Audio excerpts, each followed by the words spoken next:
Welcome everyone to Daf Yomi, 1 week at a time, Masechet Bava Metzia. This is our fourth class, and today we're going to be reviewing Daf 22 through 28. Now we're discussing finding objects and when we can keep them and when we have to announce them and try to return them. So we're going to see more about that today. So Daf 22 tells us that if someone stole an item and then gave it to somebody else, the person that received it is allowed to keep it because the original owner had yeush. Again, to remind us, the word yeush means despair, right? So if a person loses an item and then gives up hope of ever finding it, that is called yeush. And then whoever finds that item can keep the item, right? So if you're in Times Square and you drop, a $20 bill, you're probably gonna, look around for a minute and then say, yeah, there's no chance. That's called yeush. And then if you find that $20 bill, you can probably keep it. The Gemara wants to try to understand, when do we know for sure that someone has yeush and when do we not know? So if beams were washed away by a river, but the owner could have saved them, so then we assume that the owner is trying to find them and has not despaired. Therefore, the finder cannot keep this item. Also, if you see a person chasing after an object, it shows that they did not give up hope. They did not have yeush, and therefore you cannot keep the item. If someone separates truma, again, truma is the gift that we separate to give to the kohen. If you separate it for somebody else, so if the owner would have agreed to it, so then it's valid that you separated it, and if not, then it is not valid.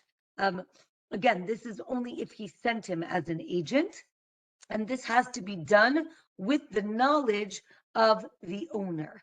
From here, the Gemara tells a story of 3 rabbis that were offered fruit in someone else's field by the sharecropper. Again, the sharecropper is the worker in the field. So one of them didn't eat and the other 2 did. And the one that didn't eat said that it was because he thought the owner wouldn't have approved. When the owner came, he said, oh, why didn't you give them better fruit? So maybe this is a proof that he approved what the sharecropper did. The Gemara says, no, not necessarily, right? Maybe he didn't want to make a scene, and maybe he didn't want to embarrass the sharecropper, but it's not necessarily a proof. Okay, another area of halacha where we need to understand a person's intent is when we talk about food or produce that becomes susceptible to becoming tameh, to becoming impure. Fruit that grows from a tree, when it's on the tree, cannot become impure. The only way it can become impure is if it is purposefully wet or is dipped into water, washed. So if it comes into contact with one of these 7 liquids on purpose, then it becomes susceptible to impurity. So what happens? Let's say an owner sees that the fruit gets wet, right? And he's like, oh, this is great, right? That proves that he wanted it wet. Therefore, it becomes susceptible to tum'ah. Or maybe it has to be that the owner actively makes it wet and not, post facto says, oh, that was great. Or even after the fact, as long as he's happy, so then it is valid in making it susceptible to impurity. Again, if you remember last week, we discussed the concept of yeush shelo mida'at, right? Yeush being giving up hope, but let's say we don't know if the person gave up hope yet. Does that constitute Yeush or not?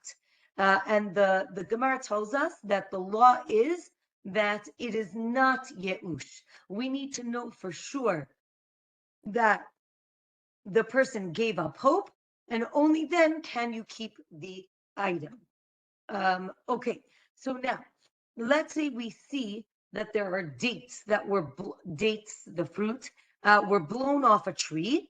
So finders can eat them because we assume that the owner has despaired. But if there's a wall around them to keep them in, and either they got beyond that or you see it from in there, you cannot eat them because we assume that the owner does not believe that they're going to blow away. Let's say, right, sheaves of wheat that are found can be eaten. And the question is why, right? There's a machloket if, again, if you remember, we learned the concept of a siman. A siman is an identifiable marker. So if you can, so there's a machloket if a siman that will be trampled by people is really a siman, right? Again, these sheaves of wool are on the floor. Now you could say it was tied with a red string, but in a few hours, right, 20 people are going to step on these sheaves of wheat and it's all going to disintegrate. So is that considered enough of a siman, even though basically it's temporary because it's going to disappear? So the Gemara says, if you find these sheaves of wheat in the public domain, you can keep it because we know, right? 20 people are going to trample this. The siman is not going to be a real identifier, and therefore you can keep it. But if you lose it in private property, so then you have to return it because it's not going to be trampled. Or maybe the machloket is not about the siman, but maybe the siman is the place, right? I left it on the third step of this store. Maybe that would work. So now the Gemara says there's a machloket if the location is enough of a siman or not, right? Where you left it. So we say that large sheaves, right? Large bundles need to be returned either because of a siman, because, I don't know, it was 2 kilos of wheat that was bundled together, or because you left it right in a certain place. Right, again, a large pile of wheat is not going to get trampled. But small sheaves on daf 23, it says that small sheaves can get kicked around. Therefore, just because you left it on the third step doesn't mean it's going to be there in an hour because the wind is going to blow or someone's going to knock it over. Therefore, their location is not a siman. Or maybe the issue is, as I said, small sheaves or small bundles can blow around, but a large sheaf or a large bundle is too heavy. It's not going to move. And therefore, if you left it on the third step, you'll probably find it on the third step. Okay, if you find a baker's loaf of bread, right? So this is baked by a professional baker. You can keep it because there is no siman, right? Every loaf of bread from, I don't know, the certain bakery, they all look the same. So because there's no siman, you can keep it. But if it was home baked bread, right? So everybody's challah looks different. So you need to return it because it has a unique sign. We say again, well, maybe it's going to, again, you found it on the floor. So we say, wait a minute, but what if it's going to get trampled? That siman is not going to be there afterwards. And we say, no, nobody's going to leave food on the floor. I wonder if this is the source for it, right? But if you walk down the street and you saw a loaf of bread, it's obvious that you'd pick it up and put it somewhere safe so that it will not get trampled. Okay, so the Gemara tells us that everyone agrees that a siman that occurs on its own is a siman, and everybody agrees that food could be on the floor and could get trampled. and therefore any siman it had would have disappeared. Or we say, no, right, the machloket is if, again, a siman that just comes from itself is still considered an identifiable marker, or maybe the machloket is, again, if you can leave food on the ground at all. If we hear the owner say, oh, no, I can't believe I lost, right, whatever it is, that is seen as yeush, right? That's giving up, right? If you say, I'm never going to find this. That's it. I can't believe that this is gone, right? That's called yeush. And then if someone finds that item, they can keep it. As we said, if you find sheaves of wheat in the public domain, you can keep it. If it's in the private domain, if they fell, you can keep it. If they were placed, on the ground in a certain way, then you can't keep it because we assume the person, maybe put it in the corner, ran to the bathroom, and is going to be back in a minute. But again, if there is a siman, if there's something unique about this pile of wheat, so then you have to return it. Let's say you find a string of fish. You can keep it if it's tied with a regular fisherman's knot, because again, there's no way for you to identify that it is yours. And it seems that there was a standard number of knots. So to say that there were 4 fish on this string would not be enough of a marker. Weight, dimensions, and number in general are good simanim, right? So if you say, I left 4, 4 books in a plastic bag, here in the corner, that would be enough. Or I left a kilo of apples. So again, if you give the exact weight, dimension, or number. Let's say you found a piece of meat on the ground, or somewhere, maybe not on the ground because that's kind of gross, but let's say you find it on the side, you can keep it because again, it's a standard cut, right? It's you found a steak, on your steps. It's just a steak. So there's no way for you to say, oh yeah, it's my steak. It was cut exactly in half, there's no way to identify it.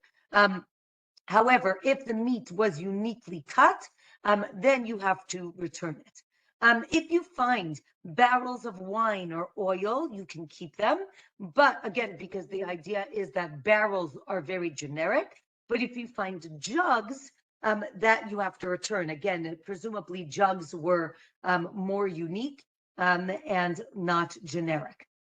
Let's say you find unsealed containers that don't have a siman because they're open, but sealed or covered, that would be seen as a siman, and therefore you have to return it. There's a machloket. Again, we said there's a machloket if the place where you left it is a siman, right? I left $20 on the table. Did anybody see it? What do you mean on the table, right? A wind could have come and blown it away. 10 people walked by, right? So maybe the location is not enough of a siman. If you found barrels on a riverbank, that is not a siman because many things become, right, many things are unloaded from boats, right? If you, let's say it's the pier or the harbor, so that's not enough, that's not a siman, and you could keep it. Let's say you find new vessels, you can keep them because the other person hasn't used them long enough to recognize them, right? So you just bought a new pitcher, you don't know that there's a little crack or a chip at the bottom, right? Something you've had for 10 years, you know exactly what it looks like, you know all the little markers, and you can identify it. The Gemara tells us that in 3 things, a sage is allowed to lie, and these are because of humility or modesty.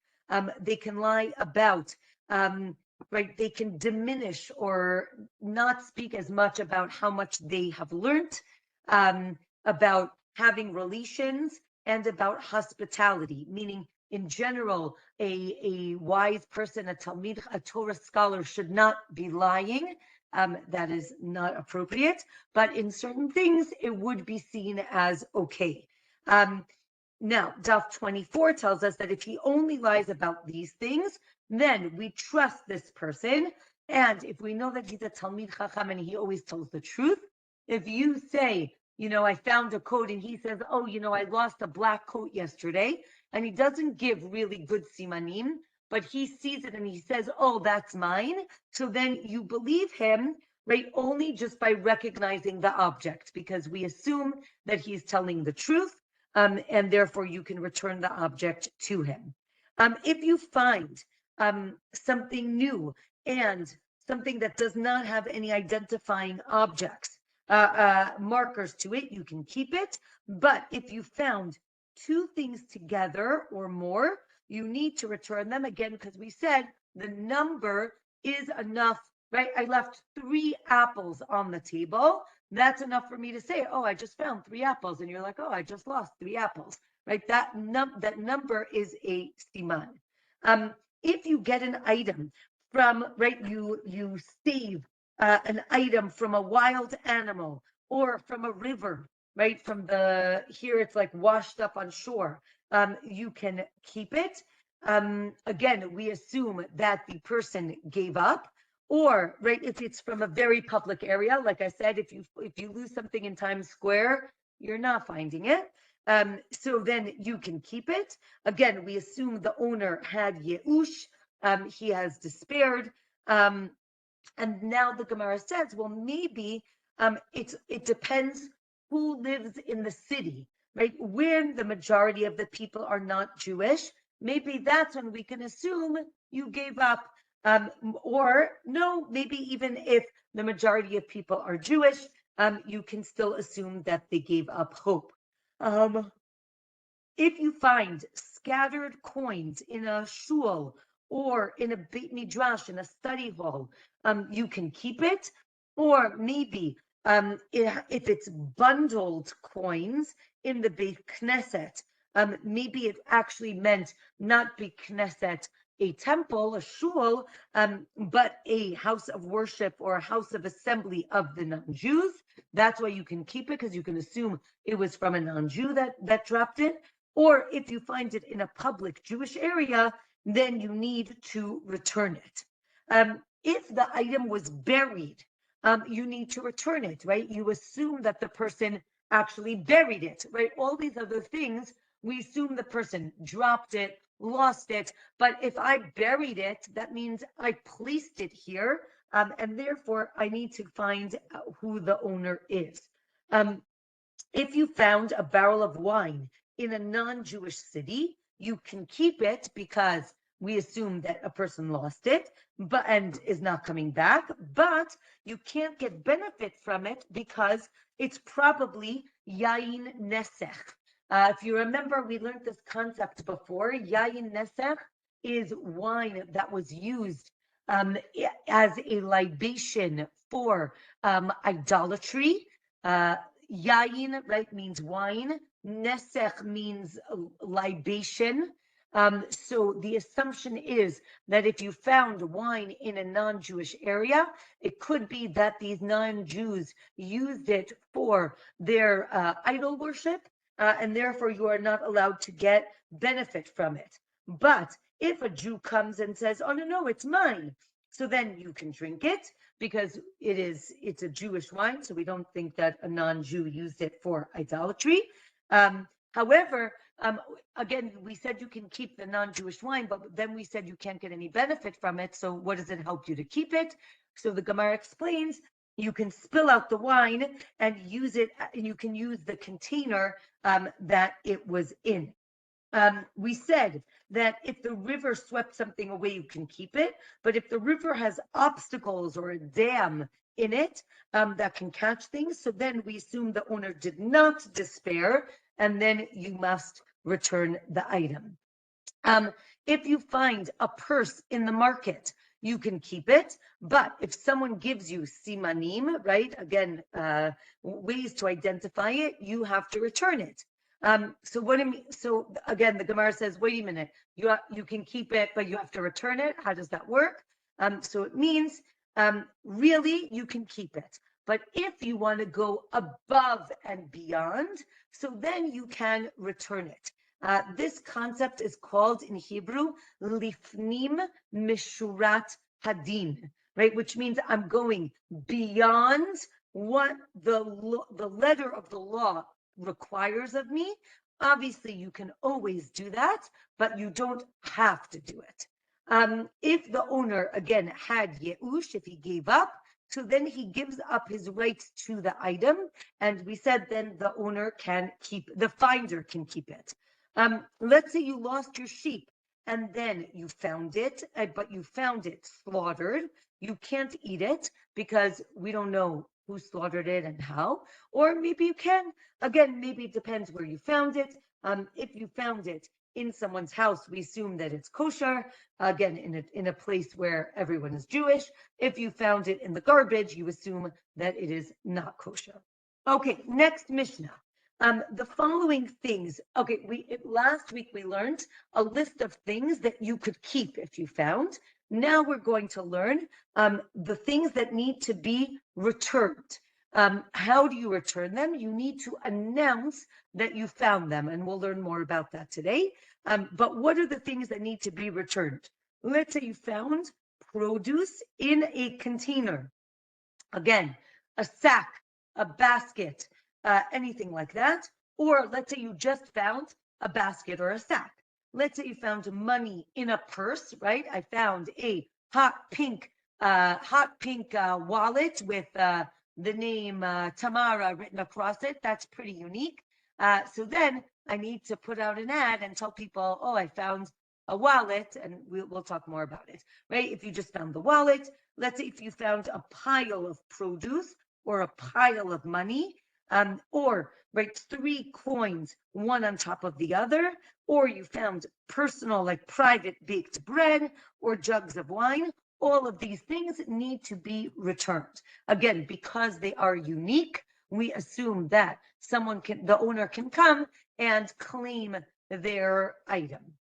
Okay, Daf 25 tells us, if you found this kli, right, a basket or a bag with produce in front of it, so you can keep it. Or, right, again, if you found a wallet and then money in front of it, you can keep it, right? If some of the produce or the money was in the bag and then part of it was out, so then we assume that it fell out of this basket, and therefore you have to announce all of it, right? We assume it all came from the same place. If the owner can prove that the basket is his, he can have the produce as well, even the produce that was in front of it. Again, we assume that it spilled right from the utensil. Okay. Again, if there's nothing left in the basket, so then you can keep all the produce because we don't know if it came out of there, or maybe it depends, right? Again, if it's a bag and is the opening of the bag facing the produce, which shows that the bag fell over and everything spilled out, or if it's the opposite, then it would not prove that it came from it. We talked about piles of money. The Gemara talks about 3 coins on top of each other like a tower. They need to be 3 different size coins. If not, then we see that as scattered and you can keep it. Again, scattered implies it fell out of my pocket. Piled up implies I placed it there, and then I can prove to you how I placed it. Maybe, right, again, it needs to be 3 coins minted from 3 different kings, or maybe, as we said, different size coins in a tower. Again, it shows that they were placed and not that they fell. Or maybe the coins, the Gemara talks about different formations of the coins, like a pyramid or a stack. Maybe that formation is enough of a siman. If a person says, oh, did you just find a coin over there? Oh, I just lost a coin over there. Even if he gives simanim, right? Oh, it was a new crisp, $10 bill.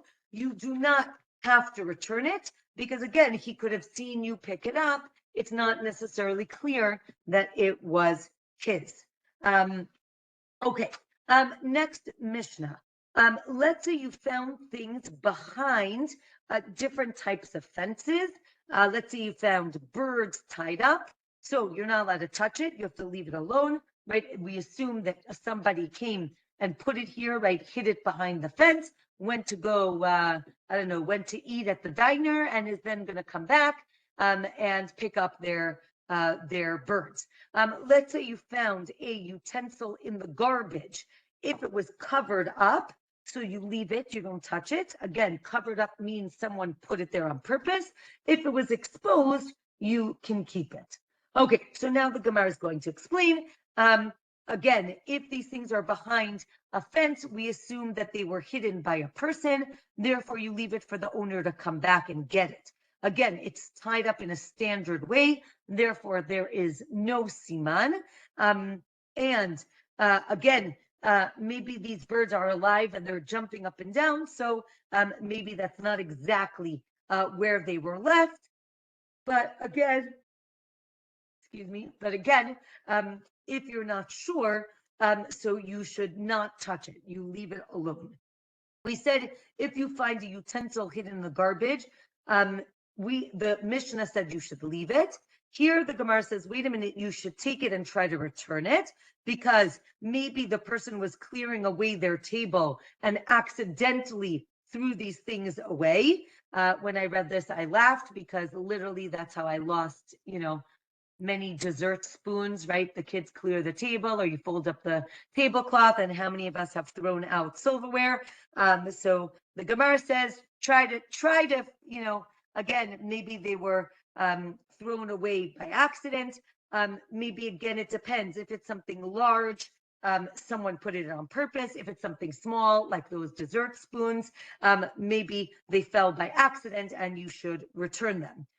Or maybe you should take them out of the garbage because we're scared that the garbage is going to get cleared away and then you're not going to be able to return it. Okay, next Mishnah. You find an item in a pile of stones or in an old stone wall. You can keep it. Again, we assume you dropped it, you lost it, you have no idea where it is. If you find it in a new wall, it depends where it is. If it's on the outside of the wall, you could keep it because we assume, again, it's in public property. Someone just left it there and you can take it. If it's on the inside of the wall, meaning on the private side of the wall, then we assume that it is the owner's and you leave it and it is the owner's. If you find something in a rented house, this is good for like anybody who uses Airbnbs. If you find something in the Airbnb, you can keep it because we have no idea whose it is. And as soon as right, again, you never know how many people have been through this apartment before you, and therefore you can keep it. So the Gemara is going to talk more about that. Okay, so first the old wall, maybe it could have belonged to the Amoraim. These are right a nation who lived in Israel before the Israelites got there. It's very, very old. That would have to be if you found a very old and rusted object, then you can assume it's theirs. Otherwise, not necessarily. Let's say you find a knife in the wall. So it depends, or you go according to the handle, right? This reminds me of the story of Rabbi Akiva's daughter where she puts the pin in the wall and she kills the snake. Did we ever learn that? Maybe we didn't get up to that. I don't remember if we learned that yet or not. For some reason, apparently, I don't know the historical context, but apparently people used to keep knives in walls. I guess it's like the old, like a knife block that you have on your counter. But people would put knives in the wall, so it goes according to the handle. If the handle is on the outside in the public domain, then you can keep it. If it's on the inside, then it is the owner of that of the wall. So to purse strings, right? You pull things out by the purse strings. Again, You have to look if the hole is slanted. Maybe someone put something in the public domain, but then it slid into the wall. So you can see which way the hole is slanted. Okay, we talked about the rented house, the Airbnb. Why can't you just call up the owner and say, oh, I think the last renter left this, whatever in the house. So we say, well, it depends, right? The Gemara talks about that if you would walk through Jerusalem during the holiday, right? Either Pesach, right? Pesach is coming up.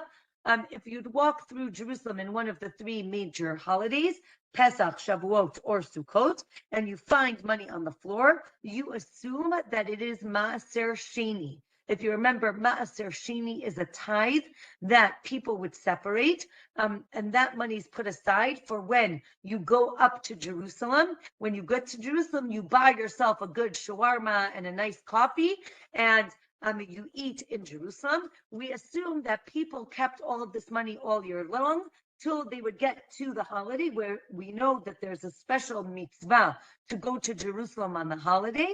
And that's when they would spend all their Maaser Sheni money. Therefore, we assume, what's the Gemara's point here? That you assume the money's from today, right? If I find a $10 bill on the floor, the Gemara is assuming it was dropped today, not last week, but today, right? Because it wouldn't last that long, right? Again, and here the Gemara tells us that actually the streets were cleaned every day. Therefore, we assume that it's today's. Now, back to the Airbnb. What's the issue? So we say, it must be the case that 3 different people rented it, and you don't know who rented it or who is the last one there. Therefore, you can keep it. But if you know who the previous owner is, so then you need to return the item because there was only one person there before you. Or if, again, if the person had Yeush when it fell out, then you can keep it as well. Let's say you saw money fall from 2 people. So you have to return it. But if you saw money fall from 3 people, you don't need to return it because they are going to despair right away, right? The idea is that each person will say, oh, no, he took it. Oh, no, he took it. And you're never going to know what is going to be with this money. Let's say you saw the money fall and then you picked it up before the person had Yeush, right? We talked about this before. That is not okay. You cannot take something if the owner did not despair yet. That is seen as theft, and you need to return the item. However, if you waited and then you assume that the person knew that it was gone and didn't come back to get it, so then you can take it, but you can take it, but again, you have to be careful, and maybe you should return the item as well, again, because you saw it before. Okay, next Mishnah. Let's say you find something in a store. If it's behind, right, you find $10 in a store. If you find it behind the counter, you assume that it's the storekeeper's. If not, right, you see it in front of it, so then you can keep it because you don't know whose it is. Let's say you go to the money changer. This is before they sat behind a big glass wall. You go to the money changer. If you find money in the front of the table, you can keep it because you assume that that's from the person who came to change the money. But if it's behind the table, so then it's the money changers. If you find money with produce that you bought, right? You bought a kilo of apples, you open up the bag, and inside also is a $10 bill. You can keep it. But again, if it was bundled up, if there's a siman, so then you need to return it. We talked about finding money in front of the money changer's table and behind it. What happens if you found it on the table? So the Gemara in Daf 27 tells us that if you bought, one second. No, the Gemara does not answer. The Gemara says we can't really learn from the Mishnah. Again, we spoke about in front and behind, but not on the table. So we're not sure. We talked about if you found $10 in your bag of apples, If you bought it from a merchant who's just a middleman, so then that's when you can keep it. But if you bought it directly from a farmer, so then you need to return it to the farmer, because the apples literally went from the farmer's, produce to your house. It must be that it was the farmer's money that fell inside. But if there are workers there, so then we're not sure. Again, if there were non-Jewish workers, maybe you can keep it. Okay, next Mishnah. The Torah singled out. So we're going to see that the Torah tells us if you lose any item, you need to, if you find a lost object, you need to return it. Then the Torah specifically says the certain items, if you find them, you have to return them. So the question is, why did the Torah specifically give certain items? So one of the items that is singled out is a garment, a simla. So the Mishnah tells us that the Torah singled out the garment, a simla, to teach us that any item that has a siman and a claimant comes and says, oh, I just dropped a green coat that has 4 buttons down the side, and it's missing a button on the sleeve. So then you have to return that item, right? A garment is very particular, and therefore you have to return anything that is particular as well. So now the Gemara explains, right? It says all lost items, and then it says an ox, a donkey, a sheep, and a garment. So again, why does it need each one of these things?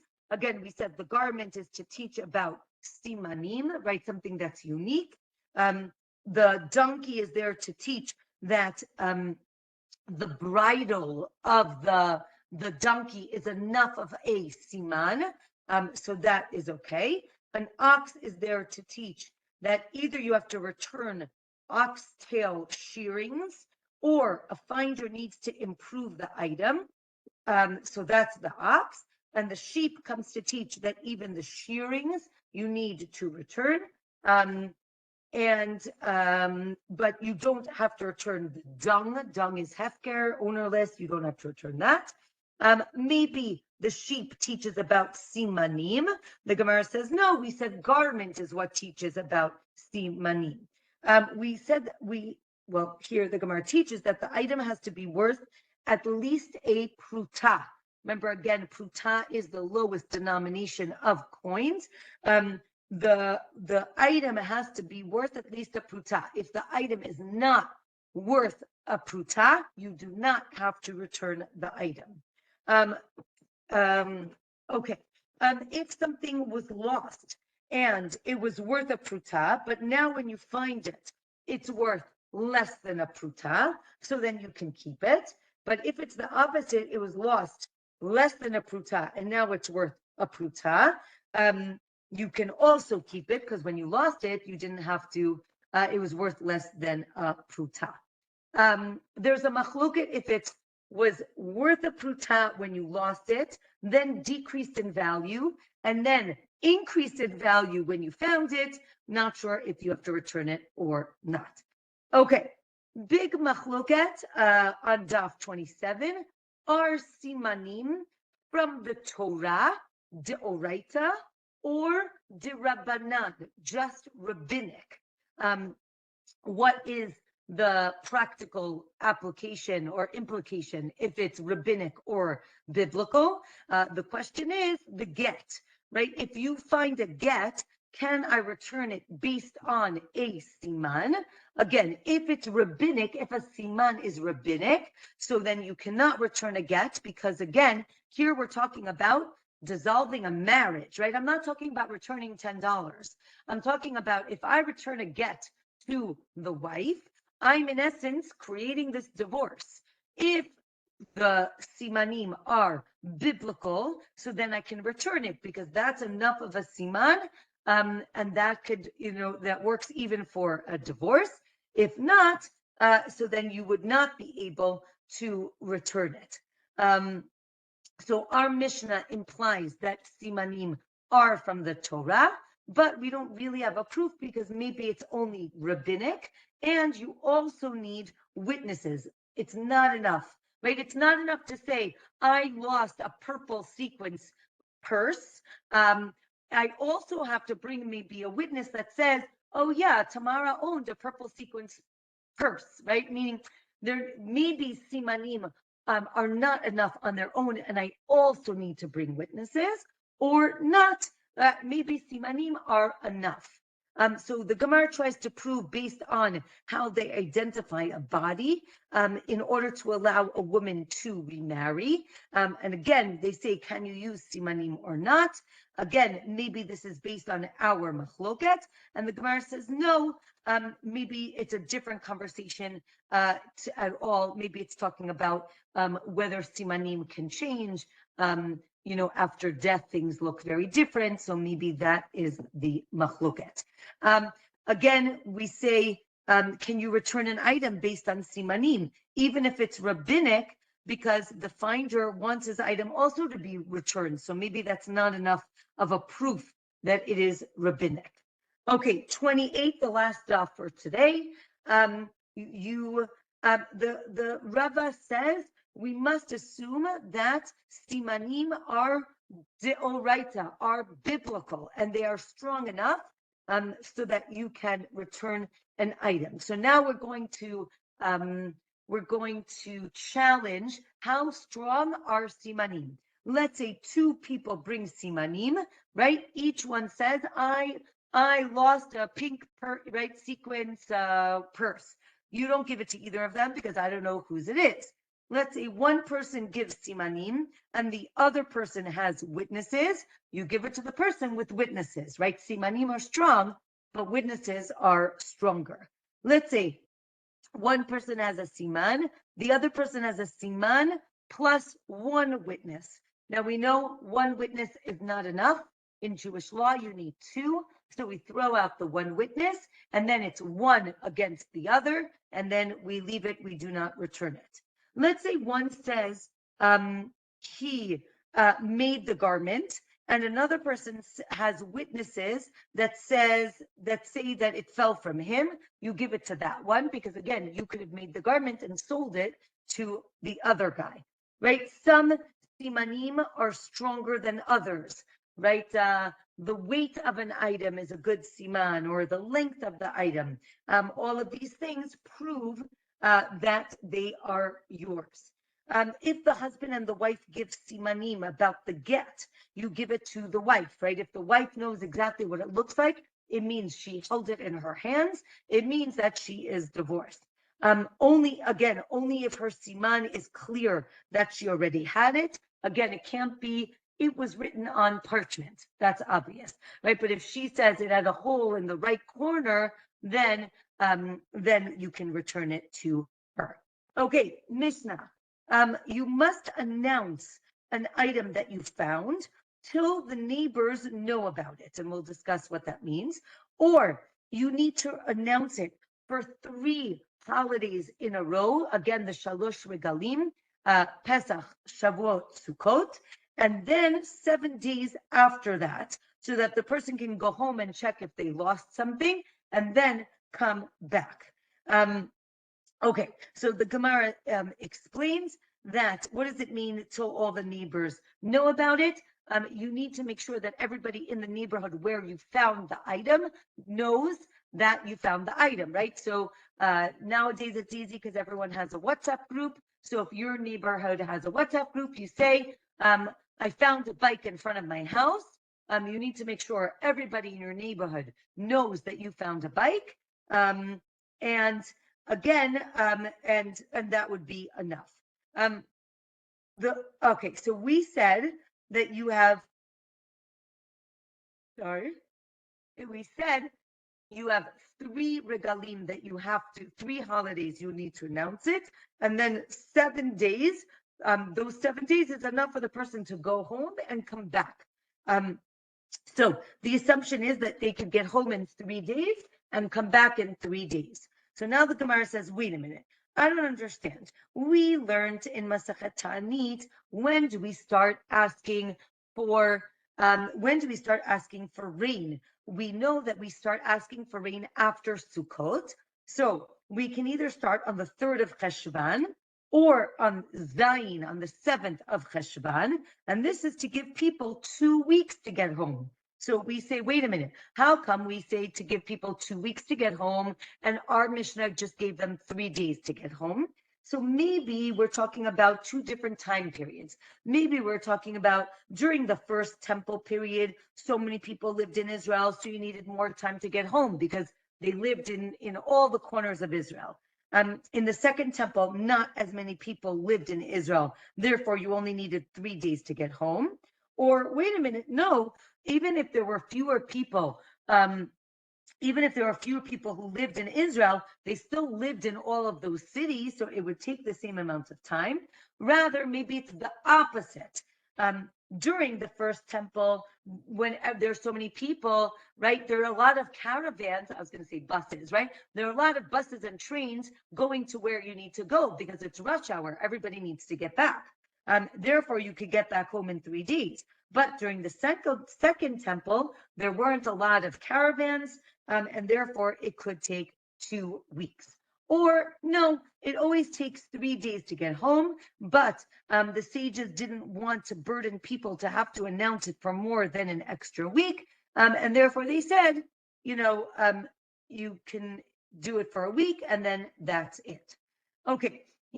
How do you announce it, right? So you announce, you get up on, let's say Pesach is coming up, you say, I just found this item. This is the first holiday that I'm announcing it. On the second one, you say, this is the second holiday. And on the third one, you don't say this is the third. You just say, I found this item. After the Khurban, after the temple was destroyed, so then you announced it in a shul or in the study hall.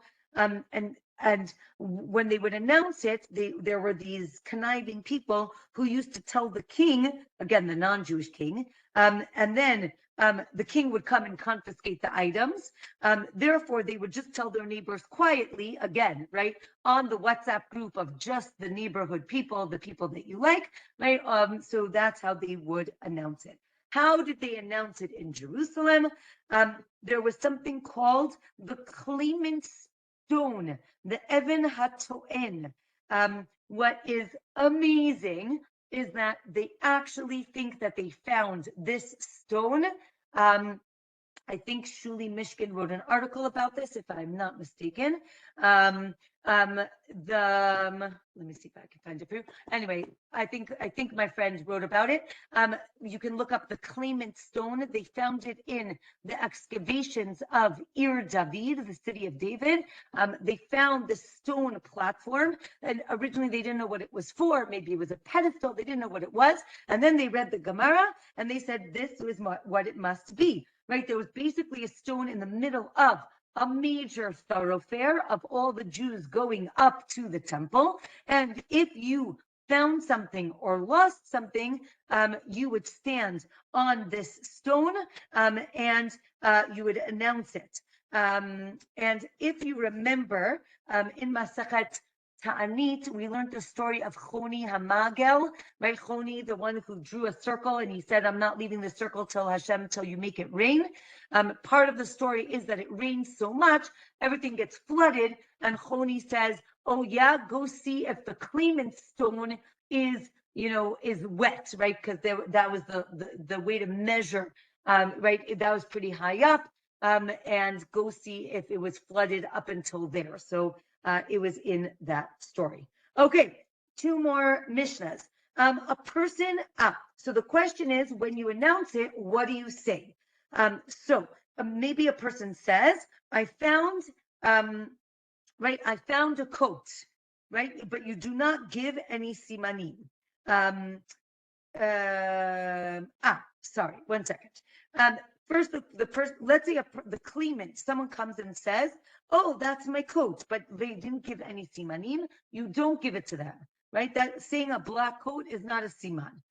If the person is dishonest, even if he's known to be a liar, even if he gives simanim, we don't believe him because he's dishonest. So now the Gemara asks, how do you announce that you found an object?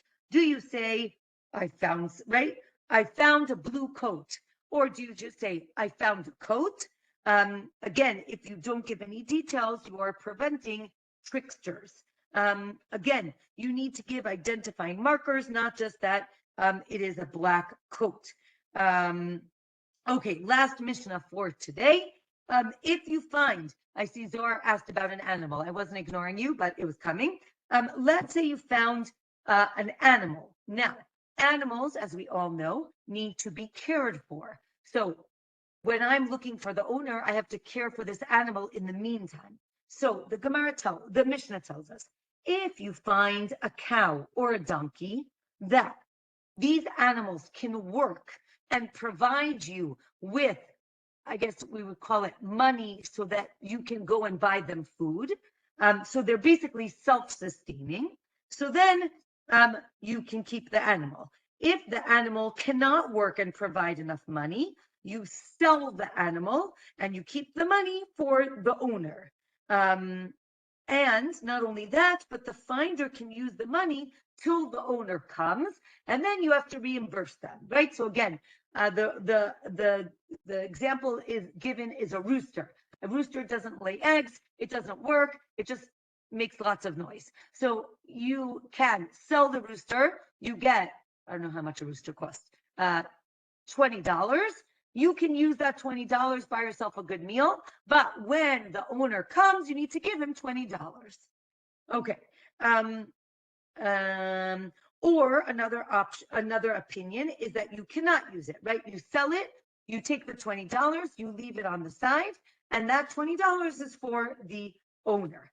Okay, so the Gemara explains, again, cow and donkey, you have to keep them for up to a year, and then after a year, again, they're providing a service, and then with that service, you can feed them. After a year, you can sell them and save the money. If it's a young cow or a donkey, they're not as productive. And therefore, after 30 days, you can sell them. A rooster, 3 days, you sell it. And then again, because it costs more to keep it than